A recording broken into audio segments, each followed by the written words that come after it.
Hello student, welcome to Atul education. तो friend, इस video के अंदर हम लोग 12th स्टैंडर्ड का एसपी सब्जेक्ट का मोस्ट आईएमपी क्वेश्चन देखेंगे, जो कि आपके टर्म्स एग्जाम के लिए इम्पोर्टेंस है। टर्म्स एग्जाम मीन्स क्या, जो आपका 50 मार्क्स का एग्जाम होने वाला है, उसके लिए जो मोस्ट इम्पॉर्टेंट क्वेश्चन है, ये सब हम लोग देखने वाले हैं। तो यदि स्टूडेंट आपके पास टाइम नहीं है तो आप लोग मोस्ट आईएमपी क्वेश्चन स्टडी कर सकते हो। तो यहाँ पर चैप्टर वाइज आपको हर एक चैप्टर में जितने भी टाइप्स के एग्जाम में आपके क्वेश्चन पूछे जाते हैं, जैसे यहाँ पर टर्म्स और कॉन्सेप्ट पूछा जाता है, डिस्टिंग्विश पूछा जाता है, जस्टिफाई पूछा जाता है, ब्रीफ एंड लॉन्ग आंसर पूछा जाता है। तो हर एक टाइप के क्वेश्चन को चैप्टर वाइज यहाँ पर कैटेगराइज वाइज करके मैं आपको यहाँ पर देने वाला हूँ, जिससे आप लोग बहुत अच्छे से प्रिपेयर कर सकते हो। चलो स्टूडेंट, हम लोग स्टार्ट करते हैं।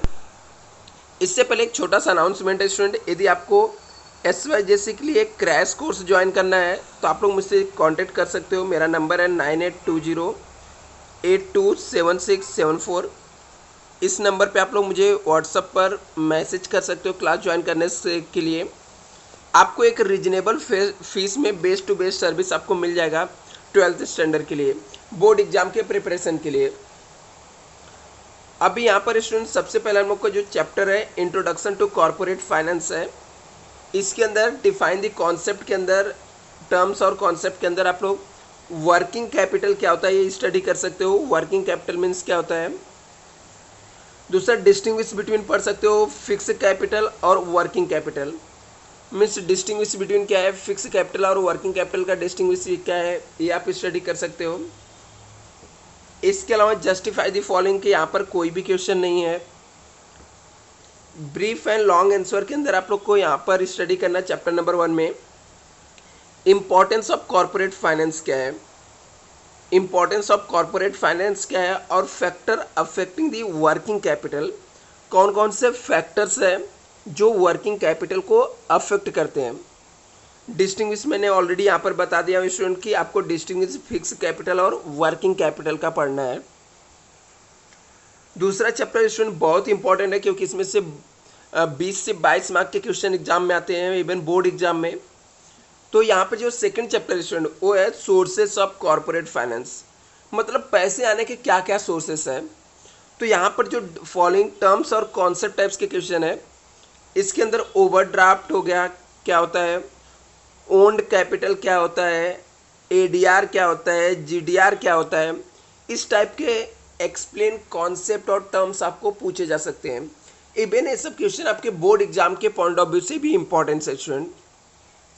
तो ओवरड्राफ्ट हो गया, ओन फंड हो गया, ADR हो गया, GDR हो गया, ये सब आपको यहाँ पर पढ़ना है। यदि हम लोग डिस्टिंग्विश बिटवीन की बात करें तो आपको यहाँ पे डिस्टिंग्विश जो पढ़ सकते हो, distinguish between shares and debenture के बारे में आप स्टडी कर सकते हो। Distinguish between equity shares and preference shares के क्या डिस्टिंग्विश है, ये आप स्टडी कर सकते हो। जस्टिफाई द फॉलोइंग स्टेटमेंट के अंदर आप लोग जस्टिफाई करने के लिए आप लोग को स्टडी जो करना है, share holder are the real owner and controller of the company. बोलता है शेयर होल्डर जो है वो रियल के ओनर और कंट्रोलर है कंपनी के, ये आपको स्टडी कर लेना है। Equity share capital is the risky capital, बोलता है इक्विटी शेयर कैपिटल जो है वो रिस्की कैपिटल है, तो ये आपको जस्टिफाई करना है। Bond holder is a creditor of the company, बोलता है बॉन्ड होल्डर क्या है, कंपनी के क्रेडिटर है। ब्रीफ एंड लॉन्ग आंसर के अंदर आपको स्टडी जो करना है, meaning and features of shares क्या होता है, आपको स्टडी कर लेना है। Meaning and features of equity shares क्या है, ये स्टडी कर लेना है। Meaning and features of preference shares क्या है, ये स्टडी कर लेना है।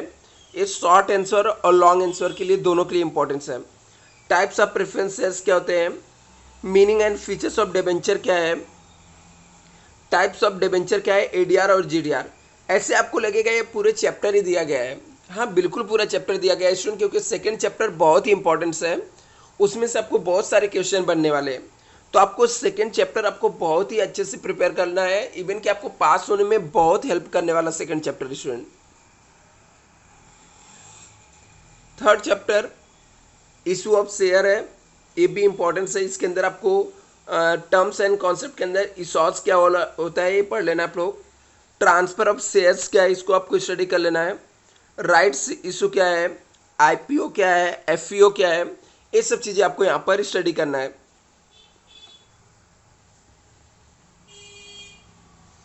और डिस्टिंग्विश बिटवीन की बात करें तो यहाँ पर डिस्टिंग्विश बिटवीन जो है, एक गलती से वापस से प्रिंटिंग मिस्टेक हो गया है। डिस्टिंग्विश बिटवीन का है तो distinguish between shares and debenture क्या होता है ये आपको स्टडी करना है। और distinguish between equity shares and preference क्या है, शेयर्स क्या है। डिस्टिंग्विश बिटवीन इक्विटी शेयर और प्रेफरेंस शेयर में क्या डिफरेंस है, distinguish between shares and debenture क्या है, ये दोनों आपको यहाँ पर स्टडी करना है। जस्टिफाई द फॉलोइंग स्टेटमेंट के अंदर the board of director can refuse the transfer of shares. आपको बताना कि बोर्ड ऑफ डायरेक्टर जो है वो रिफ्यूज कर सकते क्या ट्रांसफर ऑफ शेयर्स, शेयर्स को ट्रांसफर करने से मना कर सकते हैं क्या, ये जस्टिफाई करना है। और शॉर्ट और लॉन्ग आंसर के लिए आपको जो स्टडी करना है स्टूडेंट, वो क्लासिफिकेशन ऑफ शेयर्स क्या होता है ये आपको स्टडी करना है। तो स्टूडेंट इसके बाद नेक्स्ट क्वेश्चन हम लोग को है एक्सप्लेन द IPO क्या होता है and the explain the employ stock option scheme क्या है। तो आपको ये भी स्टडी करना है एम्प्लॉय स्टॉक ऑप्शन स्कीम क्या होता है। एंड द नेक्स्ट क्वेश्चन है procedure for allotment of shares, shares allotment के क्या क्या प्रोसेस है। नाउ द नेक्स्ट क्वेश्चन है ट्रांसफर ऑफ शेयर्स क्या होता है, हम लोग शेयर्स को कैसे ट्रांसफर कर सकते हैं। फॉर फीचर ऑफ शेयर्स क्या है, इसके ऊपर भी शॉर्ट नोट्स पूछा जा सकता है। तभी इनकेस इसके डिस्टिंग्विश भी आप पढ़े रहोगे स्टूडेंट तो उसके बेस पे भी ये आप लिख सकते हो यहाँ पर। तो जिस डिस्टिंग्विश की बात करें तो डिस्टिंग्विश ऑलरेडी मैंने आपको बता दिया कि आपको ट्रांसफर ऑफ शेयर्स और ट्रांसमिशन ऑफ शेयर्स के डिस्टिंग्विश पढ़ने यहाँ पर इस चैप्टर में। और डिस्टिंग्विश बिटवीन राइट शेयर्स और बोनस शेयर्स, ये आपको डिस्टिंग्विश यहाँ पे स्टडी करने हैं। यदि हम लोग चैप्टर नंबर 4 की बात करें तो चैप्टर नंबर 4 है हम लोग का इशू ऑफ डिबेंचर है, जिसके अंदर डिबेंचर सर्टिफिकेट्स होता है। डिबेंचर्स क्या है ये आपको टर्म्स और कॉन्सेप्ट के लिए स्टडी कर लेना है। 4 चैप्टर में कोई भी डिस्टिंग्विश नहीं है। और जस्टिफाई द फॉलोइंग स्टेटमेंट के लिए आपको company can issue only the certain types of debenture, company सिर्फ certain types of debenture issue कर सकती है क्या, ये आपको यहाँ पर लिखना है। और ब्रीफ और लॉन्ग आंसर में लिखना है procedure for issue of debenture, debenture issue करने के प्रोसीजर क्या है। और एक्सप्लेन द डिबेंचर ट्रस्टीज क्या होता है ये आपको यहाँ पर बताना है। चैप्टर नंबर 5 जो है डिपॉजिट है, इसके अंदर से आपको टर्म्स और कॉन्सेप्ट के जो क्वेश्चन स्टडी करने हैं वो आपको है क्रेडिट रेटिंग क्या होता है, डिपॉजिट ट्रस्टीज क्या होता है। और इस चैप्टर के अंदर भी कोई डिस्टिंग्विश नहीं है। और जस्टिफाई द फॉलोइंग स्टेटमेंट के अंदर आपको जो स्टडी करना है स्टूडेंट वो है company issue deposit must open deposit repayment reserve accounts. बोलता है कि कंपनी क्या करती है, इशू करती है डिपॉजिट रिसिप्ट, ओपन करती है डिपॉजिट रीपेमेंट रिजर्व अकाउंट्स। इसके अलावा ब्रीफ और लॉन्ग आंसर के अंदर आपको जो करना है चाहे वो वहाँ पे आ जाएगा terms and condition for accepted the deposit any 8, कोई भी 8 आपको टर्म्स एंड कंडीशन लिखना है डिपॉजिट एक्सेप्ट करने से रिलेटेड। उसके अलावा नेक्स्ट जो क्वेश्चन है वो है student procedure for accepting the deposit from the public, public से डिपॉजिट एक्सेप्ट करने के क्या क्या प्रोसीजर है वो आपको स्टडी करना है। चैप्टर नंबर जो 6 स्टूडेंट वो आपका है करस्पॉन्डेंस विथ मेंबर, जिसके अंदर आपको explain the following terms and concept के अंदर पढ़ना है डिविडेंड वारंट क्या होता है, शेयर्स क्या होते हैं। इसके अंदर डिस्टिंग्विश कोई नहीं है, जस्टिफाई के कोई भी क्वेश्चन नहीं है।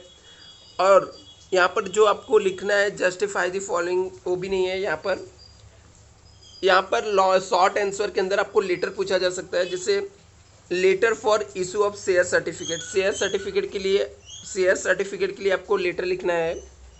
दूसरा यहाँ पर है payment of dividend to equity share, letter लिखना है आपको डिविडेंड पेमेंट करने के लिए।